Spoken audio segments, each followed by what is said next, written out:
What up, y'all? Tina here. Man, I was able to check out the new movie Him, and I have some thoughts. Let's get into it. I talk movies and Marvel, TV shows, rumors, money, and drama. Game of Thrones, universe, and rice too.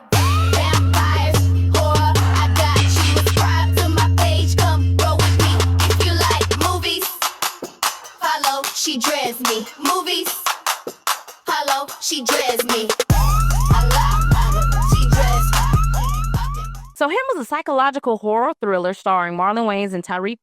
And if you've ever seen the trailer, what you see is what you get. It's pretty much about a college quarterback trying to get to the professional level, and it begs the question, what are you willing to sacrifice to be great? Marlon Wayans is the veteran quarterback, and he's essentially taken the rookie Tyriq under his wing for about a week to take him through a little mini boot camp to see what he's made of. Now, this movie has been getting like some mixed reviews. I liked it. Now, I gave it like a 6.5 or 7 out of 10. That's not bad to me, but I'm seeing a lot of people saying it's horrible, it's the worst movie of the year. I don't think that. I thought it was an enjoyable watching experience. I mean, it wasn't Thor Love and Thunder. That's kind of bad. Now, I don't think this film is going to work for everybody because it does have religious undertones in it. If you don't like blood and grotesque things, this just may not be your cup of tea. I'm okay with things like that, so I was able to kind of get through the movie. It's also not this super deep film either. Everything they're trying to tell you is right on the nose. Okay, they're giving it to you straight up, cut and dry. If you believe in the whole selling your soul to the devil, it's definitely a framing in this movie. All of the themes are really just given to you straight up. Now, let's get into like my thoughts on the film. First, I do want to say that maybe I'm a little bit biased and maybe I liked it a little bit more than others because I'm a former athlete. I played college basketball. I come from a family of athletes. So a lot of the themes in this movie I can recognize, I can relate to it. I'm at the age now where I have a lot of family and friends and their kids are growing up and they're putting them in sports. So I'm able to kind of see this movie in a bunch of different angles.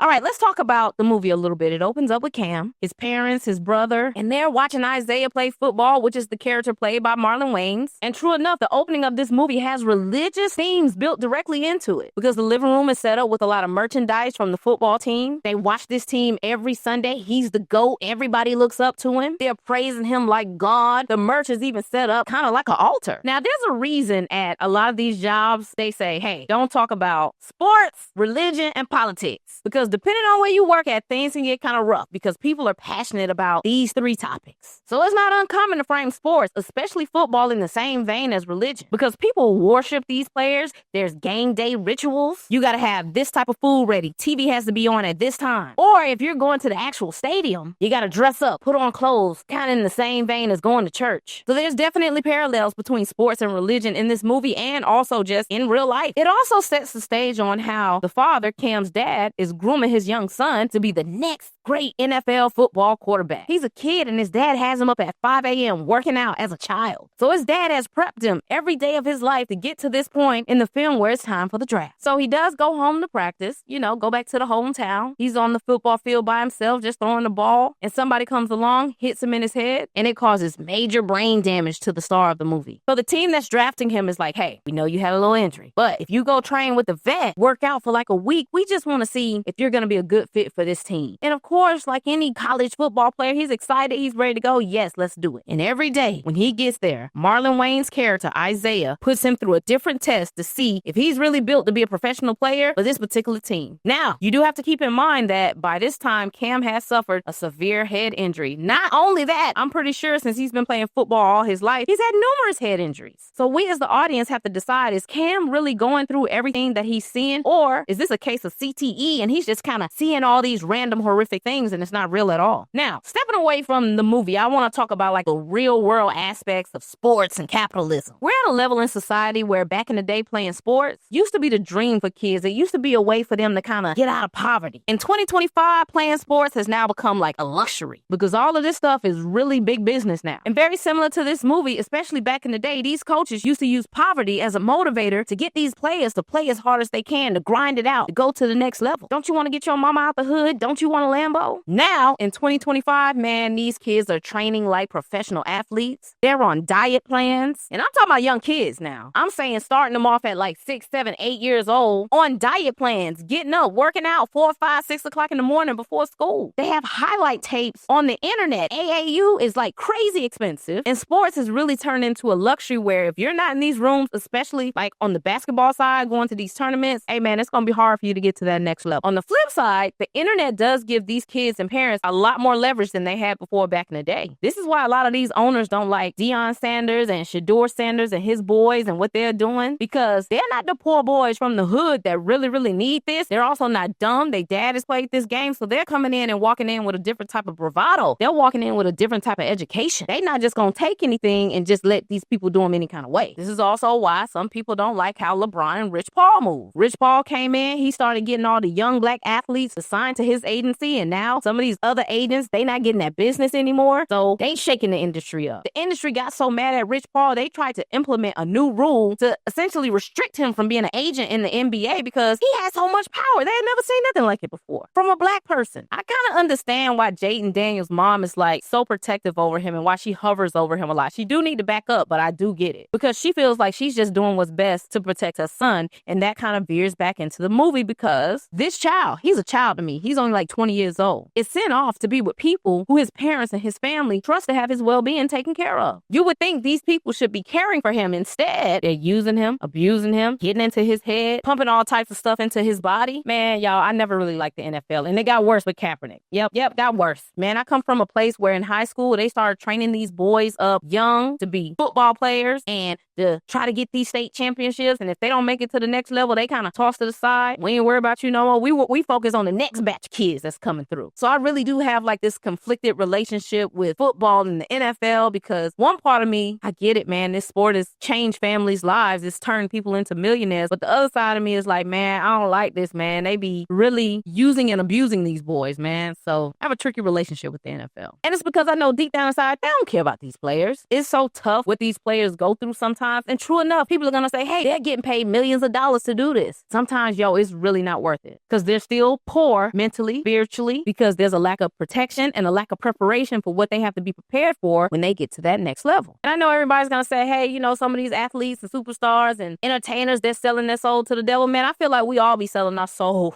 when we're in this rat race with capitalism, because we're either working a job we don't like, or we're either doing something that we do like. For example, let's say something like YouTube. You got YouTubers out there, right? We're constantly hustling. We trying to grow, need more subscribers. And then once you hit the top, like the top of the top, then you're hustling and grinding and you're just trying to maintain. You don't want to fall. So it's like, it's a crazy never ending cycle of just a rat race and trying to sell your soul to get something that's really unattainable, which is true freedom. Yeah.